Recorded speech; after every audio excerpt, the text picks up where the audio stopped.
ಓಂ ಶ್ರೀ ಗುರುಭ್ಯೋ ನಮಃ. ವಕ್ರತುಂಡ ಮಹಾಕಾಯ ಕೋಟಿ ಸೂರ್ಯ ಸಮಪ್ರಭ ನಿರ್ವಿಘ್ನಂ ಕುರು ಮೇ ದೇವೋ ಸರ್ವಕಾರ್ಯೇಷು ಸರ್ವದಾಂ. ಓಂ ದೇವಾನಾಂ ಚರ್ಷಿಣಾಂ ಚ ಕಾಂಚನಂ ಸನ್ನಿಭಂ ಬುದ್ಧಿಮಂತಂ ತ್ರಿಲೋಕೇಶಂ ತಂ ನಮಾಮಿ ಬೃಹಸ್ಪತಿಂ. ಓಂ ಶ್ರೀ ಗುರುಭ್ಯೋ ನಮಃ. ಹೊಸ ಬೆಳಕು ಜ್ಯೋತಿಷ್ಯ ಕಾರ್ಯಕ್ರಮಕ್ಕೆ ಎಲ್ಲರಿಗೂ ಸ್ವಾಗತ ಸುಸ್ವಾಗತ. ನಾನು ಕುಮಾರಸ್ವಾಮಿ ಹಿರೇಮಠ್ ಎಮ್ಮೆ ಆಚಾರ್ಯ. ಈ ದಿನ ವಿಶೇಷವಾಗಿ ಮೊನ್ನೆ ಮೇಷ, ವೃಷಭ, ಮಿಥುನ ರಾಶಿಗಳನ್ನು ನೋಡಿಕೊಂಡು ಬಂದ್ವಿ. ಇವತ್ತು ಕರ್ಕಾಟಕ ರಾಶಿಯಲ್ಲಿ ಗುರು ರಾಶಿಯಿಂದ ಮತ್ತು ಲಗ್ನದಿಂದ ಎಷ್ಟನೇ ಮನೆಗೆ ಸಂಚಾರ ಮಾಡಿದರೆ ಏನು ಫಲ ಅನ್ನೋದ್ರ ಬಗ್ಗೆ ಹೇಳ್ತಾ ಹೋಗ್ತಾ ಇದ್ದೀವಿ. ವಿಶೇಷವಾಗಿ ಇವತ್ತು ಕರ್ಕಾಟಕ ರಾಶಿ ಲಗ್ನದವರು ತಿಳಿದುಕೊಳ್ಳಬಹುದು. ಅವರ ರಾಶಿ ಲಗ್ನವನ್ನು ಇಟ್ಟುಕೊಂಡು ರಾಶಿಯಿಂದ 30%, ಲಗ್ನದಿಂದ 70% ಫಲ ದೊರೀತಾ ಹೋಗುತ್ತದೆ. ಅದಕ್ಕೆ ಹರಮುನಿದರು ಗುರು ಕಾಯುವಂತೆ ಗುರುಗ್ರಹನ ವಿಶೇಷಗಳನ್ನು ನಿಮಗೆ ಗೋಚಾರದ ಅಷ್ಟೇ ಅಲ್ಲ, ನಿಮ್ಮ ರಾಶಿಯಿಂದ ಎಷ್ಟನೇ ಮನೆಯಲ್ಲಿದ್ದರೆ ಏನು ಲಾಭ ಅನ್ನೋದ್ರ ಬಗ್ಗೆ ಹೇಳ್ತಾ ಹೋಗ್ತಾ ಇದ್ದೀನಿ. ನೋಡಿ, ಮೊದಲಿಗೆ ಎಷ್ಟನೇ ಮನೆಯಲ್ಲಿದ್ದರೆ ಏನು ಅಶುಭ ಮತ್ತು ಶುಭ, ಮತ್ತು ಹಿಂದಿನ ರಾಶಿ ಹೋಗಿ ನೋಡೋದು ಬೇಡ, ನೀವು ಇದೇ ರಾಶಿಯಲ್ಲೇ ತಿಳ್ಕೊಬೋದು. 2, 5, 7, 9 ನಿಮ್ಮ ರಾಶಿ ಲಗ್ನದಿಂದ ಗುರು ನಿಮ್ಮ ಜಾತಕದಲ್ಲಿ 2, 5, 7, 9, 11ರಲ್ಲಿದ್ದರೆ ಅತ್ಯಂತ ಶುಭ. ಅದೇ ರೀತಿ 1, 3, 4, 6, 8, 10, 12ರಲ್ಲಿದ್ದರೆ ಅಶುಭನಾಗಿರ್ತಾನೆ. ಈ ರೀತಿ ನೀವು ಶುಭ ಅಶುಭವನ್ನು ತಿಳಿಯಬೇಕು. ಮೊದಲಿಗೆ ನೋಡಿ, ನಿಮ್ಮ ರಾಶಿ ಲಗ್ನದಿಂದ ಎಷ್ಟನೇ ಮನೆ ಅಂತ ಹೆಂಗೆ ಎಣಿಸ್ಬೇಕು ಗುರುಜಿ ಅಂತ ಕನ್ಫ್ಯೂಷನ್ ಇರುತ್ತೆ. ನಿಮ್ಮ ರಾಶಿ ಲಗ್ನವೇ 1 ಆಗಿರುತ್ತದೆ. ಕರ್ಕಾಟಕ ರಾಶಿ ಅಂದರೆ ಕರ್ಕಾಟಕವೇ 1 ಅಂತ ಹಿಡ್ಕೊಂಡು ನೀವು ಎಣಿಸ್ತಾ ಹೋಗಬೇಕು ಲಗ್ನದಿಂದ. ಆವಾಗ ಗೊತ್ತಾಗುತ್ತೆ. ಲಗ್ನ ಬಿಟ್ಟಲ್ಲ, ಲಗ್ನ ಸೇರೇ ಎಣಿಸ್ಬೇಕು. ಆವಾಗ ಎಷ್ಟನೇ ಮನೆ 2, 5, 7, 9, 11 ಶುಭ, ಇನ್ನು ಉಳಿದಿದ್ದು ಅಶುಭ ಅಂತ ತಿಳ್ಕೊಂಡು ನಾವು ಗುರುಗ್ರಹನ ಆರಾಧನೆ ಮಾಡ್ಕೋಬೇಕು. ಗುರುಗ್ರಹನೇ ನಮಗೆ ಧನಕಾರಕ, ಪುತ್ರಕಾರಕ, ಸೌಭಾಗ್ಯ ಭಾಗ್ಯಗಳನ್ನು ತೋರಿಸೋನು, ಕೊಡುವನು ಅಂತ ಆಗಿರ್ತದೆ. ಈ ಕರ್ಕಾಟಕ ರಾಶಿಗೆ ಗುರು ಎಷ್ಟನೇ ಅಧಿಪತಿ? ಹಾಗಾದರೆ ಅವರ ಲಗ್ನ ರಾಶಿ ಕರ್ಕಾಟಕ ರಾಶಿ ಆಗಿದ್ದರೆ ಮೊದಲಿಗೆ 6ನೇ ಅಧಿಪತಿ ಆಗಿರ್ತಾನೆ ಮತ್ತು ಭಾಗ್ಯಾಧಿಪತಿ ಆಗಿರ್ತಾನೆ. ನೋಡಿ, 6ಕ್ಕೂ ಅಧಿಪತಿ ಅವನೇ, 9ಕ್ಕೂ ಅಧಿಪತಿ ಅವನೇ ಆಗಿರೋದ್ರಿಂದ ನೋಡಿ, ರೋಗ ರುಜಿನ ಕೊಡೋನು ಅವನೇ, ಭಾಗ್ಯ ಅದೃಷ್ಟ ಕೊಡೋನು ಅವನೇ ಈ ರಾಶಿಯವರಿಗೆ. ಆದ್ದರಿಂದ ನೀವು ಅದು ಸಮಾನವಾಗಿ ಮ್ಯಾನೇಜ್ ಮಾಡುತ್ತೆ. ಆರೋಗ್ಯ ಉಲ್ಬಣಕ್ಕೂ ಅವನೇ ಕಾರಣ, ಭಾಗ್ಯ ಅದೃಷ್ಟ ಕೊಡೋಕ್ಕೂ ಅವನೇ ಕಾರಣ ಆಗಿರ್ತಾನೆ. ಆದ್ದರಿಂದ ಇವ್ರಿಗೆ ಯಾವ ರೀತಿ ತೊಂದರೆಗಳು ಸ್ಕೂಲು ಇದರಲ್ಲಿ ಅಂದರೆ 6ನೇ ಅಧಿಪತಿ ಆಗಿರೋದ್ರಿಂದ ಗುರು ಹಿರಿಯರೇ ಇವರಿಗೆ ಸ್ವಲ್ಪ ಶತ್ರುತ್ವ, ವಿರೋಧಗಳು, ಮತ್ತು ಅವ್ರು ಹೇಳಿದ ಮಾತು ಇವ್ರು ಕೇಳಲ್ಲ, ಇವ್ರು ಹೇಳಿದ ಮಾತು ಅವ್ರು ಕೇಳಲ್ಲ. ಟೀಚರ್ಸ್ ಜೊತೆಗೇ ಗುರುಗಳ ಜೊತೆಗೇ ವಾದ ವಿವಾದಗಳು ಹೆಚ್ಚಾಗಿರುತ್ತೆ ಇವ್ರಿಗೆ. ಅದೇ ರೀತಿ ಜನ್ಮಗುರು ನರೋದುಃಖ ಅಂತ ಹೇಳಿದ್ವಿ. 1ನೇ ಮನೆ ಕರ್ಕಾಟಕ ರಾಶಿಯಲ್ಲಿ 12 ಕರ್ಕಾಟಕ ರಾಶಿ 1ನೇ ಮನೆ ಆಗಿರುತ್ತದೆ.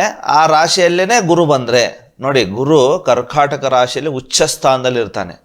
ಇಲ್ಲಿ ಎಲ್ಲಕ್ಕೂ ಜನ್ಮಗುರು ನರೋದುಃಖ ಆದ.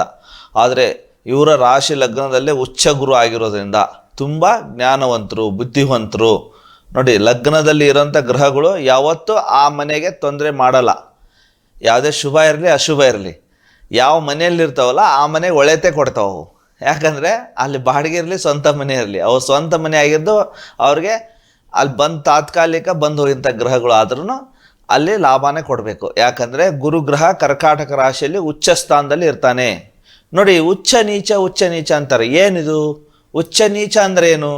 ಇದನ್ನು ಮೊದಲು ತಿಳ್ಕೊಬೇಕು ನಾವು. ಭೂಮಿಗೆ ಸಮೀಪಿಸಿದ ಗ್ರಹಗಳು ಉಚ್ಚ ಫಲವನ್ನು ಕೊಡುತ್ತವೆ. ಅದೇ ರೀತಿ ಭೂಮಿಯಿಂದ ದೂರ ಹೋದ ಗ್ರಹಗಳು ನೀಚರಾಗಿರ್ತಾರೆ ಅಂತ ನಾವು ತಿಳ್ಕೋಬೇಕು. ಅದೇ ಮಕರ ರಾಶಿಯಲ್ಲಿ ಗುರು ನೀಚನಾಗಿರ್ತಾನೆ. ನಿಮಗೆ ಕರ್ಕಾಟಕ ರಾಶಿಯವರಿಗೆ ಉಚ್ಚ ಗುರು ಆಗಿರೋದ್ರಿಂದ ತುಂಬ ಒಂದು ಗೌರವ, ರೆಸ್ಪೆಕ್ಟು, ಜವಾಬ್ದಾರಿ ವ್ಯಕ್ತಿ. ಆದ್ರೂ ಜನ್ಮಗುರು ನರೋದುಃಖ ಅಂತೀವಿ. ಯಾಕಂದರೆ ಅಲ್ಲಿ ಗುರು ರೆಸ್ಪಾನ್ಸಿಬಿಲಿಟಿನ ಜಾಸ್ತಿ ಕೊಡ್ತಾನೆ. ಮಠ ಮಾನ್ಯಗಳಲ್ಲಿ ಸ್ವಾಮಿ ಇರ್ತಾರೆ, ಆ ಆಸ್ತಿ ದುಡ್ಡು ಅನುಭವಿಸೋಕ್ಕಲ್ಲ, ಅವ್ರಿಗೆ ಇನ್ನೊಬ್ರಿಗೆ ಲಾಭ ಕೊಡೋಕ್ಕೆ, ಇನ್ನೊಬ್ಬರ ಸಂತೈಸೋದು ಅಂತ. ಅದೇ ರೀತಿ ಅವರ ಜೀವನದಲ್ಲಿ ಆಗಿರುತ್ತದೆ.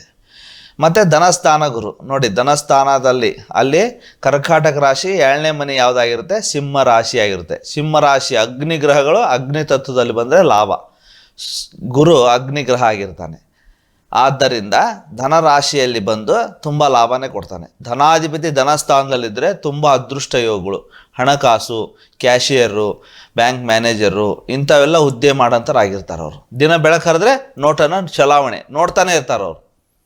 ಆ ರೀತಿ ಧನಸ್ಥಾನದಲ್ಲಿ ಗುರು ಬಂದು ಲಾಭ ಕೊಡ್ತಾನೆ. ಯಾಕಂದರೆ ರವಿ ಗುರು ಮಿತ್ರರಾಗಿರೋದ್ರಿಂದ ತುಂಬ ಹಣಕಾಸು, ಫೈನಾನ್ಸು ಇಂಥವೆಲ್ಲ ಮಾಡೋಂಥವ್ರಾಗಿರ್ತಾರೆ. ಒಟ್ಟು ವಹಿವಾಟು ಇದ್ದೇ ಇರುತ್ತೆ ಅವ್ರಿಗೆ.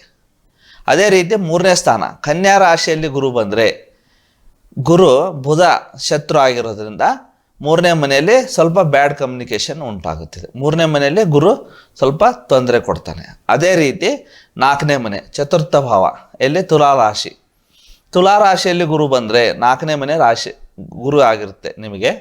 ಅಲ್ಲಿ ಶತ್ರು ಮನೆ ಆಗಿರುತ್ತೆ, ಶುಕ್ರನ ಮನೆ. ಅಲ್ಲಿ ಕೇಂದ್ರಾಧಿಪತ್ಯ ದೋಷ ಉಂಟಾಗಿ ಸ್ವಲ್ಪ ಕೌಟುಂಬಿಕ ಕಲಹಗಳು, ಸಮಸ್ಯೆಗಳು ಉಂಟಾಗಂಥದ್ದು ಆಗುತ್ತೆ. ಅದೇ ರೀತಿ ಪಂಚಮ ಗುರು ನೋಡಿ, ವೃಶ್ಚಿಕ ರಾಶಿಯಲ್ಲಿ ಗುರು ಬಂದರೆ ಪೂರ್ವ ಪುಣ್ಯ ಯೋಗ, ನಿಮಗೆ ಅದೃಷ್ಟ ಪುಣ್ಯ ಎಲ್ಲ ಚೆನ್ನಾಗಿರುತ್ತೆ. ಇಲ್ಲಿ ಸಂತಾನಕ್ಕೆ ವಿಳಂಬ ಆಗೋಂಥದ್ದು ನೋಡಿ. ಪಂಚಮಾಧಿಪತಿ ಪಂಚಮದಲ್ಲಿ, ಅಲ್ಲಿ ಪಂಚಮಕ್ಕೆ ಗುರು, ಅಲ್ಲಿ ಗುರು ಅಂದರೆ ಸಂತಾನಕಾರಕ ನೋಡಿರಿ. ಒಂದು ಗ್ರಹಗಳಿಗೆ ಕಾರಕ ಇದೆ, ಕಾರಕ ಭಾವನಾಶಯ ಉಂಟಾಗಿ ಸ್ವಲ್ಪ ವಿಳಂಬ ಸಂತಾನ ಆಗೋಂಥದ್ದು ಆಗುತ್ತೆ. ಅದೇ ರೀತಿ 6ನೇ ಮನೆ, 6ನೇ ಮನೆ ಧನಸ್ಸು ರಾಶಿ ಆಗಿರ್ತದೆ. ಧನಸ್ಸು ರಾಶಿ 6ನೇ ಮನೆಯಲ್ಲಿ ಗುರು ಬಂದರೆ ಅವನ ಸ್ವಂತ ಮನೆ ಆಗಿರೋದ್ರಿಂದ ಆದ್ರೂ ಸ್ವಲ್ಪ 50-50 ಅಂತ ಅನ್ಕೋಬೇಕು ನಾವು. 50-50 ಫಲವನ್ನು ನೀಡ್ತಾನೆ. ಯಾಕಂದರೆ 6ನೇ ಗುರು ಶತ್ರು ಸ್ಥಾನ ಅಂತ ಹೇಳ್ತೀವಿ. ಆದರೆ ಅವನ ಮನೆಯಲ್ಲಿ ಅವನೇ ಇರೋದು ನಾಟ್ ಬ್ಯಾಡ್ ನಾಟ್ ಗುಡ್ ಅಂತ 50% ಫಲ ಆಗಿರುತ್ತೆ, ನ್ಯೂಟ್ರಲ್ ಆಗಿರುತ್ತೆ. ಶತ್ರುಗಳು ಉಲ್ಬಣ ಆಗಲ್ಲ, ಮಾರ್ಗದರ್ಶನ ಹೇಳ್ಕೊಡ್ತಾರೆ. ಬಿಟ್ಟು 2 ಸತಿ ನಿಮಗೆ ಅಲರ್ಟ್ನೆಸ್ ಕೊಡ್ತಾರೆ. ಆ ರೀತಿ ಇರೋಂಥದ್ದು. ಮತ್ತು ಅದೇ ರೀತಿ 7ನೇ ಮನೆ ಗುರು ನೋಡಿ, ಕರ್ಕಾಟಕ ರಾಶಿಗೆ 7ನೇ ಮನೆಯಲ್ಲಿ ಬರಲೇಬಾರ್ದು. ಯಾಕಂದರೆ ನಿಮ್ಮ ರಾಶಿ ಲಗ್ನದಲ್ಲಿ 7ನೇ ಮನೆಯಲ್ಲಿದ್ದರೆ ನೀಚ ಸ್ಥಾನವನ್ನು ಹೊಂದಿರ್ತಾನೆ ಗುರು. ಅಲ್ಲಿ ನೀಚ ಸ್ಥಾನವನ್ನು ಹೊಂದಿದ್ರೆ ಮತ್ತು ಅಲ್ಲಿ ಶನಿದೇವರ ಆಧಿಪತ್ಯ ಇರುತ್ತೆ. ಶನಿ ಗುರು ಮಿತ್ರರಾಗಿದ್ರೂ ಅಲ್ಲಿ ಗುರು ನೀಚನಾಗಿ ಫ್ರೆಂಡ್ಸ್, ಲೈಫ್ ಪಾರ್ಟ್ನರ್ ಜೊತೆಗೆ ವಾದ ವಿವಾದಗಳು, ವಿರೋಧಗಳು ಉಂಟಾಗೋಂಥ ಚಾನ್ಸ್ ಇರುತ್ತೆ. ಆದ್ದರಿಂದ ನೀವು 7ನೇ ಗುರು ಇದ್ದರೆ ಗುರುಗ್ರಹ ಆರಾಧನೆ ತುಂಬ ಹೆಚ್ಚಾಗಿ ಮಾಡಬೇಕು. ಯಾವ ರೀತಿ? ಓಂ ಗ್ರಾಂ ಗ್ರೀಂ ಗ್ರೌಂ ಸಹ ಗುರವೇ ನಮಃ, ಓಂ ಗ್ರಾಂ ಗ್ರೀಂ ಗ್ರೌಂ ಸಹ ಗುರವೇ ನಮಃ ಅಂತ ಪ್ರತಿ ಗುರುವಾರ 108 ಬಾರಿ ಪೂರ್ವ ದಿಕ್ಕಿ ಕೂತ್ಕೊಂಡು ಮತ್ತು ಗುರುಗ್ರಹ ಮಂತ್ರವನ್ನು ಓಂ ದೇವಾನಾಂ ಚ ಋಷೀಣಾಂ ಚ ಕಾಂಚನಂ ಸನ್ನಿಭಂ ಬುದ್ಧಿಮಂತಂ ತ್ರಿಲೋಕೇಶಂ ತಂ ನಮಾಮಿ ಬೃಹಸ್ಪತಿಂ ಈ ರೀತಿ ಗುರುಗ್ರಹನ ಆರಾಧನೆ ಮಾಡೋದ್ರಿಂದ ನಿಮಗೆ ಹಣಕಾಸು, ಫ್ರೆಂಡ್ಸು ಮತ್ತು ಲೈಫ್ ಪಾರ್ಟ್ನರ್ ಜೊತೆಗೆ ವಾದ ವಿವಾದ ವಿರೋಧಗಳು ಕಡಿಮೆ ಆಗುತ್ತೆ. ಅದೇ ರೀತಿ ಅಷ್ಟಮ ಗುರು ನೋಡಿ, ಕುಂಭರಾಶಿಯಲ್ಲಿ ಕರ್ಕಾಟಕ ರಾಶಿಯವರಿಗೆ ಕುಂಭರಾಶಿಯಲ್ಲಿ 8ನೇ ಗುರು ಆಗ್ತಾನೆ. ಅಷ್ಟಮ ಗುರು ಅಂದ್ರೂ ಸ್ವಲ್ಪ ತೊಂದರೆ ಉಂಟಾಗೋಂಥದ್ದು. ಗುರು ಕುಂಭರಾಶಿಯಲ್ಲಿನೂ ಸ್ವಲ್ಪ ಪವರ್ ಇರ್ತಾನೆ. ಯಾಕಂದರೆ ಲಾಭ ಸ್ಥಾನದಲ್ಲಿ ಇರೋದ್ರಿಂದ ಸ್ವಲ್ಪ ತೊಂದರೆ ಆಗಲ್ಲ. ಅಷ್ಟಮ ಗುರು ಸ್ವಲ್ಪ ತೊಂದರೆ 50% ಅಂತಲೂ ಅನ್ಕೋಬೇಕು. ಯಾಕಂದರೆ ಮಿತ್ರ ಸ್ಥಾನದಲ್ಲಿರೋದು ನಿಮಗೆ ಅಷ್ಟರ ಮಟ್ಟಿಗೆ ಏನು ತೊಂದರೆ ಕೊಡೋಲ್ಲ. ಆದರೆ ಆರೋಗ್ಯದಲ್ಲಿ ದಶಾಭುಕ್ತಿ ಬಂದಾಗ ಸ್ವಲ್ಪ ತೊಂದರೆಗಳಾಗ್ತವೆ. ಅದೇ ರೀತಿ 9ನೇ ಮನೆ ನೋಡಿ, 9ನೇ ಮನೆಯಲ್ಲಿ ಬಂದರೂ ಅದೃಷ್ಟನೇ. ಯಾಕೆ ಹೇಳಿ? ವಿಶೇಷವಾಗಿ ಗುರು 5ನೇ ದೃಷ್ಟಿ ನೋಡ್ತಾನೆ. ಮತ್ತು ಲಗ್ನವನ್ನು, ನಿಮ್ಮ ಕರ್ಕಾಟಕ ರಾಶಿ ಲಗ್ನವನ್ನು 9ನೇ ಮನೆ ಮೀನರಾಶಿಯಲ್ಲಿ ಕೂತ್ಕೊಂಡು, ತನ್ನ ಸ್ವಂತ ಮನೆಯಲ್ಲಿ ಕೂತ್ಕೊಂಡು ಮತ್ತೆ ಲಗ್ನವನ್ನು ನೋಡೋದು ತುಂಬ ಅದೃಷ್ಟ ಯೋಗಗಳನ್ನು ಮಾಡಿಬಿಡ್ತಾನೆ. ತಂದೆ ಕಡೆಯಿಂದ ಅವರು ದೊಡ್ಡ ಮಂತ್ಯಂದಲ್ಲಿ ಹುಟ್ಟಿದವರು, ಹೆಸರು, ಕೀರ್ತಿ, ಗೌರವ ಇರೋಂಥವ್ರು, ಇಂಥವ್ರ ಮನೆಯಲ್ಲಿ ನೀವು ಜನನಾಗಿರ್ತೀರಿ. ಗುರು ಹಿರಿಯರ ನಿಮ್ಮ ತಂದೆಯರ ಏನಪ್ಪ ನೀವು ಇಂಥವ್ರ ಮಕ್ಕಳು ಅಂತ ಹೆಸರು, ಒಂದು ರಿಸ್ಪೆಕ್ಟೆಡ್ ಪರ್ಸನ್ ಫ್ಯಾಮ್ಲಿ ಆಗಿರ್ತಾರೆ ಅಂತ ಹೇಳ್ಬೋದು. ಆ ಲಗ್ನಕ್ಕೆ ಕರ್ಕಾಟಕ ರಾಶಿ 9ನೇ ಗುರು ಆಗಿದ್ದರೆ ತುಂಬ ಅದೃಷ್ಟ ಯೋಗ ಆಗುತ್ತೆ. ಮೇಷರಾಶಿಗೆ ಗುರು ಏನಾದರೂ ಕರ್ಕಾಟಕ ರಾಶಿಯಲ್ಲಿ ಬಂದಿದ್ದರೆ 10ನೇ ಮನೆ, ಅಲ್ಲಿ ಸ್ವಲ್ಪ ಕೇಂದ್ರ ಕಾರ್ಕೋ ಭಾವನಾಶಯ ಉಂಟಾಗುತ್ತದೆ. ಕೇಂದ್ರಾಧಿಪತ್ಯ ಉಂಟಾಗೋದು ಸ್ವಲ್ಪ ತೊಂದರೆ ಉಂಟಾಗೋಂಥದ್ದು. ಆದ್ರೂ ಅಗ್ನಿಗ್ರಹ ಅಗ್ನಿ ತತ್ವದಲ್ಲಿದ್ದು ಸ್ವಲ್ಪ 50% ಫಲಗಳು ದೊರೀತಾ ಹೋಗ್ತದೆ. ಇಲ್ಲೇನಾಗುತ್ತೆ, ಮತ್ತು 4ನೇ ಸ್ಥಾನ ದೃಷ್ಟಿ ನೋಡೋದ್ರಿಂದ ಆ ಮನೆಯಲ್ಲಿ ತಂದೆ ತಾಯಿಗಿಂತ ತಾಯಿ ಹೆಚ್ಚು ಅಧಿಕಾರ ಯೋಗಗಳನ್ನು ಮಾಡೋಂಥವ್ರು, ಅವರೇ ಜವಾಬ್ದಾರಿ ತಗೊಂಡು ಮಾಡೋಂಥವ್ರು, ಅವ್ರ ತಾಯಿ ಅಧಿಕಾರವಂತರಾಗಿರ್ತಾರೆ. ಅದೇ ರೀತಿ 11ನೇ ಮನೆ ನೋಡಿರಿ, ವೃಷಭ ರಾಶಿಯಲ್ಲಿ ಗುರು 11ನೇ ಮನೆಯಲ್ಲಿ ಬಂದ್ರೂ ತುಂಬ ಅದೃಷ್ಟ ಯೋಗಗಳು, ಅಜ್ಜ ಮುತ್ತಜ್ಜನಿಂದ ತುಂಬ ಲಾಭ, ಅನುಕೂಲತೆಗಳು, ಅದೃಷ್ಟಗಳು ಬರೋಂಥದ್ದು ಆಗುತ್ತದೆ. ಮಿಥುನ ರಾಶಿ ವ್ಯಯಸ್ಥಾನ ಆಗಿಬಿಡುತ್ತೆ. ವ್ಯಯಸ್ಥಾನದಲ್ಲಿ ಗುರು ಬಂದ್ರೂ ಸ್ವಲ್ಪ ತೊಂದರೆ ಆಗುತ್ತದೆ. ಅಲ್ಲಿ ಮಿಥುನ ಅಂದರೆ ಬುಧ ಅಧಿಪತಿ, ಬುಧನ ಮನೆಯಲ್ಲಿ ಕರ್ಕಾಟಕ ರಾಶಿಯವರಿಗೆ ಏನಾದರೂ ಗುರು ಮಿಥುನ ರಾಶಿಯಲ್ಲಿದ್ರೂ ಸ್ವಲ್ಪ ತೊಂದರೆ ಉಂಟಾಗಂಥದ್ದು. ಈ ಗೋಚಾರದಲ್ಲಿ ಮಿಥುನ ರಾಶಿಯಲ್ಲೇ ಇದ್ದಾನೆ. ಕರ್ಕಾಟಕ ರಾಶಿಯವರಿಗೆ ಸ್ವಲ್ಪ ಹಣಕಾಸು ವ್ಯವಹಾರದಲ್ಲಿ ತೊಂದರೆಗಳು, ನಿದ್ರೆ ಇಲ್ಲದಂತಾಗೋದು, ನಿದ್ರೆಹೀನತೆ ಈ ರೀತಿ ಎಲ್ಲ ಬರೋಂಥದ್ದು. ಅನ್ಕಂಫರ್ಟ್, ಸ್ವಲ್ಪ ಯಾವುದು ವ್ಯವಹಾರಗಳು ಆಗ್ತಾ ಇರಲ್ಲ, ಕಿಟಕಿಟಿ, ಸ್ವಲ್ಪ ಹೆಚ್ಚು ಕಿರಿಕಿರಿ ಆಗೋಂಥದ್ದು, ಅವರ ಸಮಸ್ಯೆಗಳು, ಹಳೆಯ ಸಮಸ್ಯೆಗಳೆಲ್ಲ ಉಲ್ಬಣ ಆಗೋಂಥದ್ದು, ಈ ರೀತಿ ಕರ್ಕಾಟಕ ರಾಶಿಯವರಿಗೆ ಆಗ್ತಾ ಇರುತ್ತದೆ. ಮತ್ತಿಲ್ಲಾಂದರೆ ಮನೆಯಲ್ಲಿ ಹಾಸ್ಪಿಟ್ಲು ತೊಂದರೆ ಬರೋಂಥದ್ದು, ಅದಕ್ಕೆ ಹೆಚ್ಚು ಇವರು ತಮ್ಮ ಸಮಯ ಮತ್ತು ದುಡ್ಡನ್ನು ಹಾಕೋಂಥದ್ದಾಗುತ್ತದೆ. ಈ ರೀತಿ ಕರ್ಕಾಟಕ ರಾಶಿಯವರಿಗೆ ದ್ವಾದಶ ರಾಶಿಯಲ್ಲಿ ಗ್ರಹ 1ರಿಂದ 12ರವರೆಗೆ ಗುರು ಅವರ ಲಗ್ನ ರಾಶಿ ಅಂತ ಇದ್ದರೆ ಏನು ಫಲ? ಈ ರೀತಿ ನಿಮ್ಮ ಜಾತಕ ರಾಶಿಯನ್ನು ಇಟ್ಟುಕೊಂಡು ನೀವೇ ನಿಮ್ಮ ಕರ್ಕಾಟಕ ರಾಶಿಯವರು ಗುರು ಫಲಾಫಲಗಳನ್ನು ತಿಳಿಯಬಹುದು. ಧನ್ಯವಾದಗಳು. ಶ್ರೀ ಗುರುಭ್ಯೋ ನಮಃ.